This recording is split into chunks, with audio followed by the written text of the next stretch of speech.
গত 5 নভেম্বর 2025 তারিখ বিকেল 5টা থেকে 5:30টার মধ্যে চট্টগ্রাম মেট্রোপলিটনের হামজারবাগ নামক এলাকায় চট্টগ্রাম 8 আসনে বিএনপির মনোনয়নপ্রাপ্ত প্রার্থী জনাব এরশাদুল্লাহ কর্তৃক গণসংযোগের সময় তার উপরে দুর্বৃত্ত কর্তৃক হামলা করা হয়। উক্ত হামলায় জনাব এরশাদ সাহেব গুলিবিদ্ধ হন এবং সারোয়ার বাবলা নামক একজন ব্যক্তি গুলিবিদ্ধ হন এবং পরবর্তীতে নিহত হন। এছাড়াও একই ঘটনায় ইরফানুল হক শান্ত এবং মোহাম্মদ সানোয়ার নামক আরও 2 জন ব্যক্তি, মোট 4 জন গুলিবিদ্ধ হন। তারা বর্তমানে হসপিটালে চিকিৎসাধীন রয়েছে। উক্ত ঘটনার প্রেক্ষিতে মামলা রুজু করা হয়েছে ভিকটিমের পরিবার কর্তৃক এবং উক্ত মামলার 8 জনকে আসামি করে মামলা করা হয়। 8 জন আসামির মধ্যে উল্লেখযোগ্য 2 জন আসামি আলাউদ্দিন এবং হেলাল, তাদেরকে গতকাল রাত্রে ঘটনার 34 ঘন্টার মধ্যে র্যাব 7 কর্তৃক গ্রেপ্তার করা হয়।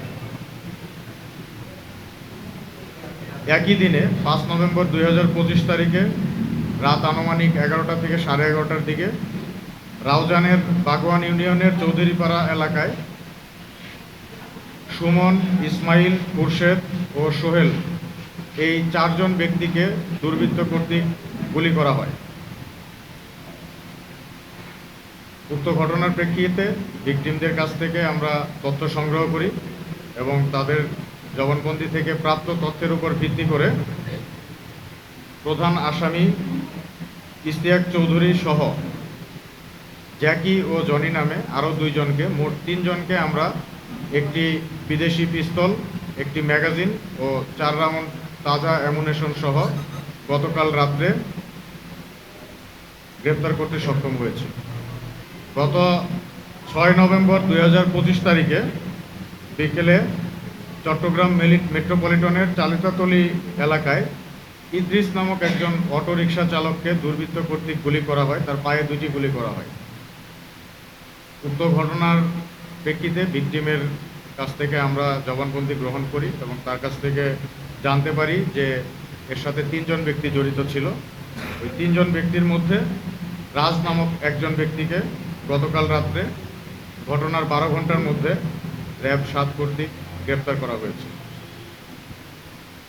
মোট 3টি ঘটনায় ভিকটিম 9 জন ব্যক্তি গুলিবিদ্ধ ছিল এবং তাদের বিরুদ্ধে সবার বিরুদ্ধেই মামলা হয়েছে এবং কার্যক্রম প্রক্রিয়াধীন রয়েছে এবং টোটাল উল্লেখযোগ্য 6 জন ব্যক্তিকে আমরা গ্রেপ্তার করতে সক্ষম হয়েছি।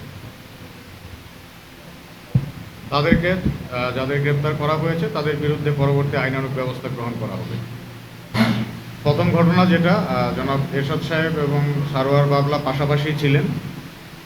আপাত দৃষ্টিতে মনে হয়েছে যে সারোয়ার বাবলাকেই গুলিটা করা হয়েছে, যেহেতু তার ঘাড়ের মধ্যে একদম অস্ত্র ঠেকিয়ে গুলি করা হয়েছে এবং এরশাদ সাহেব খুব কাছাকাছি ছিলেন, যে কারণে তার গায়েও গুলি লেগেছে। এটা একটি পরিকল্পিতভাবে হত্যাকাণ্ড করার উদ্দেশ্যেই তারা গুলি চালিয়েছে। এখানে উদ্দেশ্য 2 জনই ছিল নাকি 1 জন ছিল এটা এখন পর্যন্ত পরিষ্কার নয়, এটার তদন্ত চলছে। হয়তো আসামি 2 জনকে, উল্লেখযোগ্য 2 জন আসামিকে গ্রেপ্তার করা হয়েছে। জিজ্ঞাসাবাদ এবং পরবর্তী আসামিদেরকে ধরার জন্য আমরা চেষ্টা করছি। তাদের সবাইকে গ্রেপ্তার করতে পারলে তারপরে হয়তো তাদের মূল ইন্টেনশনটা জানা যাবে। গুলিটা এখানে 4 থেকে 5 জন ব্যক্তি গুলি চালিয়েছে। তো এখানে 8 জনের বিরুদ্ধে মামলা হয়েছে ভিকটিম পরিবার কর্তৃক, বাই নেম 8 জনের বিরুদ্ধে এবং 2-3 জন অজ্ঞাতনামা দিয়ে মামলা করেছে। এই 8 জনের থেকে 2 জনকে আমরা গ্রেপ্তার করেছি।